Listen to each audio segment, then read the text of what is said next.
Bonjour à tous et bienvenue. Voici ce temps du nouveau partage Bible. Aujourd'hui, nous allons prendre le vin dans la Bible. Alors, nous ne prendrons pas toutes les occurrences du vin dans la Bible, il y en a au moins 241. Mais j'ai fait un choix, un axe particulier, peut-être l'excès de boissons dans la Bible. Mais avant de commencer par regarder cet axe, je vous invite à regarder la création du vin et voir que ça fait partie des choses qui ont été créées et donc des choses bonnes. Nous commençons par le psaume 104 au verset, alors il est très long, il fait 35 versets, on va prendre seulement du verset 5 au verset 15. Et vous pouvez prendre votre Bible et lire tout et puis après reprendre la vidéo. Tu as posé la terre sur les bases, rien ne viendra l'ébranler à jamais. Tu l'as couvert du manteau de l'océan avec les eaux en réserve du haut des monts. À ta menace, elle fuit. Ton tonnerre se fait entendre, elle se précipite.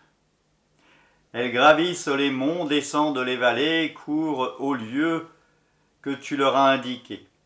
Tu as fixé les bornes qu'elles ne passeront pas. Elles ne reviendront pas submerger la terre. Tu conduis vers les ravins des eaux des sources. Elles cheminent vers les montagnes pour abreuver tout ce qui vit sur la terre. Les ânes sauvages y étanchent leur soif. Les oiseaux du ciel s'arrêtent aux abords. Dans leurs ramures lancent leurs appels. Du haut de leur demeure, tu abreuves les monts. La terre se rassasie de tes œuvres. Tu fais pousser l'herbe pour le bétail et les plantes pour l'homme aura son travail, où l'homme aura son travail. Il fera sortir de la terre le pain, le vin aussi, qui réjouit le cœur de l'homme. L'huile fera briller son visage, le pain lui donnera du cœur. Nous avons là, dans ce passage du psaume qui nous fait un lien avec la création, eh bien, le fait que le vin est important pour l'homme parce qu'il réjouit le cœur de l'homme et donc il fait aussi partie de la création et c'est un bienfait. Aujourd'hui, on a cette façon de dire à consommer avec modération. Eh bien, nous allons voir que dans la Bible, il y en a qui ont oublié de prendre cette information et qui ont consommé plus que de raison. Parmi ceux qui ont consommé plus que de raison du vin, eh bien, ça va être Noé. Et Noé, à peine, voilà, je vais vous lire au livre de la Genèse, chapitre 9, versets 18 à 27. Les fils de Noé qui sortirent de l'arche étaient Sem, Can et Japhet. Can est le père de Canaan. Ces trois-là sont les fils de Noé. C'est par eux qu'il fut peuplé toute la terre. Noé, homme de la terre, commença à planter une vigne. Il but du vin, s'enivra, se coucha nu au milieu de sa tente. Can, père de Canaan, regarda son père qui était nu et le raconta à ses deux frères qui étaient dehors. Mais Sem et Japhet prirent un manteau à deux. Ils le mirent sur les épaules, puis marchèrent à reculons et couvrirent leur père qui était nu. Leur visage était tourné en arrière pour ne pas regarder la nudité de leur père. Lorsque Noé sortit de son ivresse, il apprit ce qu'avait fait son fils le plus jeune. Il dit, maudit soit Canaan, et il sera pour ses frères esclaves des esclaves. Puis il dit, béni soit le Seigneur, le Dieu de Sem, que Canaan soit son esclave, que Dieu fasse grandir Japhet, qu'il habite dans les tentes de Sem, et que Canaan soit son esclave. Voilà, nous avons là peut-être une des premières ivrogneries, mais il faut savoir que dans ce temps-là, les coutumes étaient de diviniser ce qui venait de Dieu, et la boisson venait de Dieu, donc eh bien on pouvait s'enivrer. Alors, qu'est-ce qui est plus grave, de s'enivrer ou de voir son père nu? Je vous laisse juger. Dans le texte, eh bien, il est plus grave de voir son père nu, et donc les deux frères ont, imaginez-vous la scène, pris un manteau et pour reculer et poser sur le corps de leur père le manteau pour lui cacher sa nudité. Néanmoins, nous voyons bien là l'excès de vin qui pose problème, et dans la Bible, il y a plusieurs lieux où cela se fait sentir.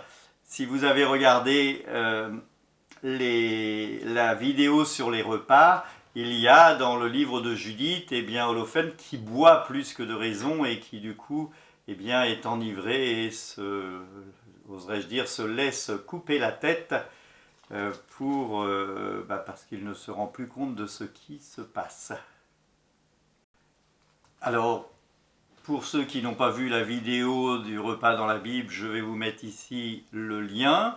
Vous pourrez cliquer dessus pour la regarder. Pour les autres, je vous invite à continuer ou à les regarder après. La troisième lecture est tirée du livre de la Genèse, toujours au chapitre 19, versets 30 à 38. Il s'agit de Lot, le neveu d'Abraham. Donc au chapitre 18, il y a la destruction de Sodome, avec le petit lien avec Dieu et Abraham. C'est aussi dans la vidéo sur le repas.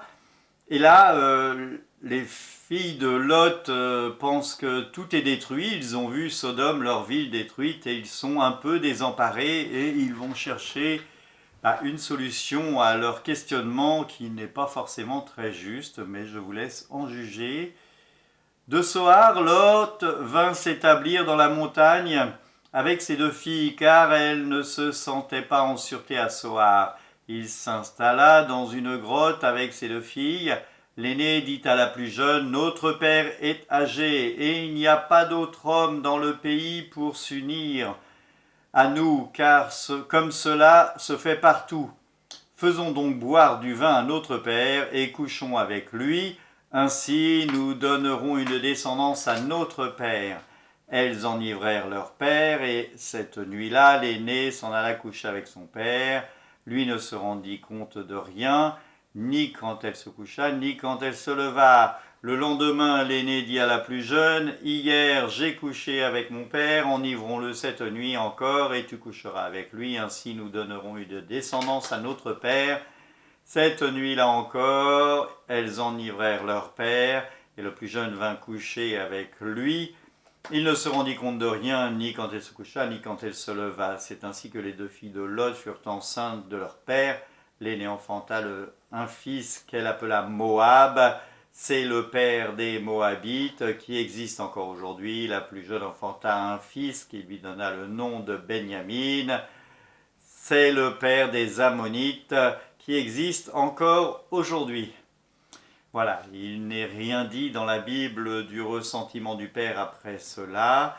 En tout cas, cela nous fait peut-être un peu frémir. Et il y a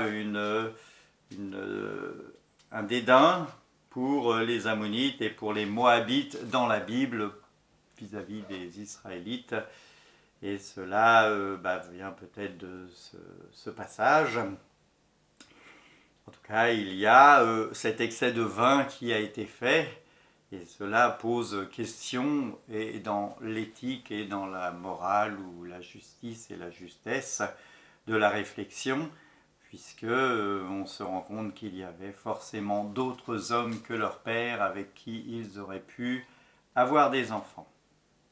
Pour ce passage, nous prenons le livre de Ruth, au chapitre 3, versets 1 à 8. Alors je vous résume, Ruth et Noémie, je vous invite à lire d'ailleurs, Ruth et Noémie reviennent à Bethléem, et le plus proche parent pour Ruth, c'est Bose.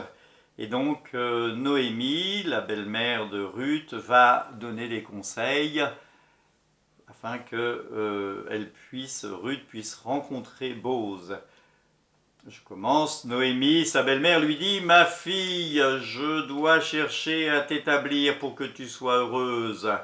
Or, Bose, dont tu as suivi les servants, est notre parent. Cette nuit, on doit vanner l'orge dans son air. Lave-toi donc, parfume-toi, mets ton manteau et descends sur l'air à battre. Ne te fais pas reconnaître de lui avant qu'il ait fini de manger et de boire. Lorsqu'il sera couché, regarde bien l'endroit où il dort. Alors tu iras et tu feras une place à ses pieds, tu te coucheras et lui-même te fera savoir ce que tu dois faire. Ruth lui répondit, je ferai tout ce que tu m'as dit. Elle descendit donc vers l'herbe à battre et fit tout ce que sa belle-mère lui avait ordonné. Bose mangea et but. Il était de bonne humeur. Puis il s'en alla, dormit auprès d'un tas d'orge. Discrètement, Ruth s'y rendit. Elle se fit une place à ses pieds et se coucha au milieu de la nuit. L'homme eut un frisson. Il se tourna, aperçut une femme couchée à ses pieds. Voilà, c'était Ruth. Là, nous avons une approche et une utilisation du vin qui est, oserais-je dire, à peu près normale. Il n'y a pas un abus, mais on voit bien que c'est le vin qui a réjoui le cœur de Bose, et c'est ce vin qui, eh bien, lui permet d'être heureux et de trouver agréable la présence de cette femme couchée à ses pieds, qui, en gros, c'est une demande en mariage. Voilà. Nous arrivons dans le livre des Actes des Apôtres, au chapitre 2, versets 7 à 13. C'est le jour de la Pentecôte, donc voilà, cela vous resitue. Vous pouvez commencer au chapitre 2, verset 1, mais je vais commencer au 7. Ils étaient stupéfaits et étonnés. Ce sont tous des Galiléens, disait-il, et voyez comme ils parlent. Chacun, nous les entendons s'exprimer dans sa propre langue, que nous soyons de Partès, de Médès, d'Élamite, habitants de Mésopotamie, de Judée, de Cappadoce, du Pont d'Asie, de Phrygie, de Pamphylie, d'Égypte, de la Libye, en allant à Cyrène, que nous soyons des Juifs installés à Rome ou des prosélytes, des Crétois, et ou des Arabes, nous les entendons proclamer dans nos diverses langues et les merveilles de Dieu. Ils étaient tous stupéfaits et se demandaient les uns les autres ce que cela signifiait. Certains répondaient en riant, « Ils ont simplement bu plus que leur compte. » Voilà, et donc la descente de la Pentecôte leur permet de parler en langue, et de parler des langues qu'ils ne connaissaient pas. Et on attribue ça eh bien, à un excès de boisson. Vous voyez comment les gens sont méfiants.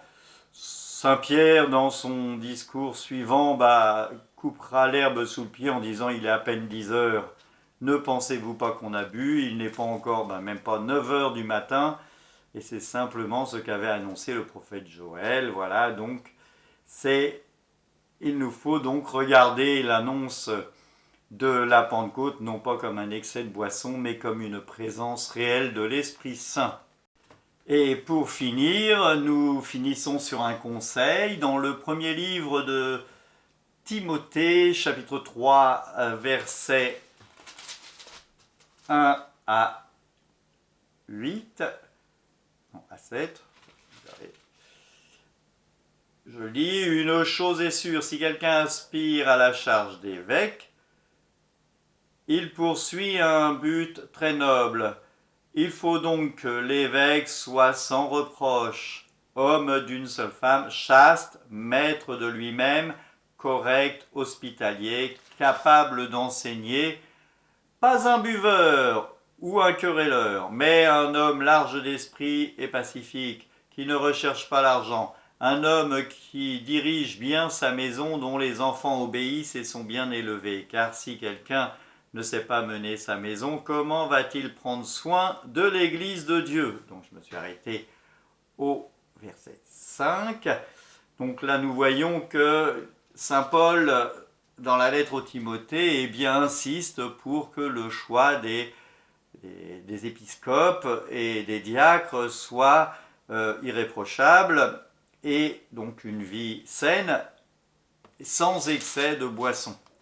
Voilà.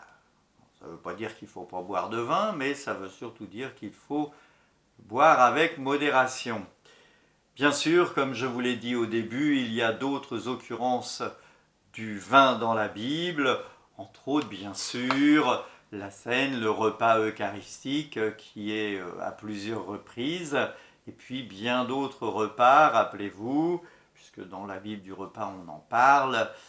Voilà, on dit de Saint Jean le Baptiste qu'il mange des graines et qu'il boit de l'eau, et moi que je fais des somptueux repas, c'est le Christ qui parle, que je fais des somptueux repas et que je bois du vin, et on dit de moi que je suis un glouton et un ivrogne. Vous voyez bien que là il y a quelque chose qui choque un peu, qui contraste, mais ce n'est pas parce que l'on mange et que l'on boit avec raison que l'on est un ivrogne. Il faut nous méfier aussi des amalgames. Eh bien voilà, j'ai donc fermé ma Bible. J'espère que ce petit parcours vous aura plu, qu'il vous invitera peut-être à retrouver les 241 occurrences au moins du vin dans la Bible. Je vous invite à partager cette vidéo si elle vous a plu, à mettre un pouce, à cliquer sur la petite cloche qui doit être par ici, voilà. L'abonnement, il doit être là, quelque part par là. Et je vous mets 2 petites vidéos pour que vous puissiez bien aller découvrir d'autres vidéos de la paroisse Saint-Jean-le-Baptiste de Pierrelet. Bonnes vacances et à bientôt.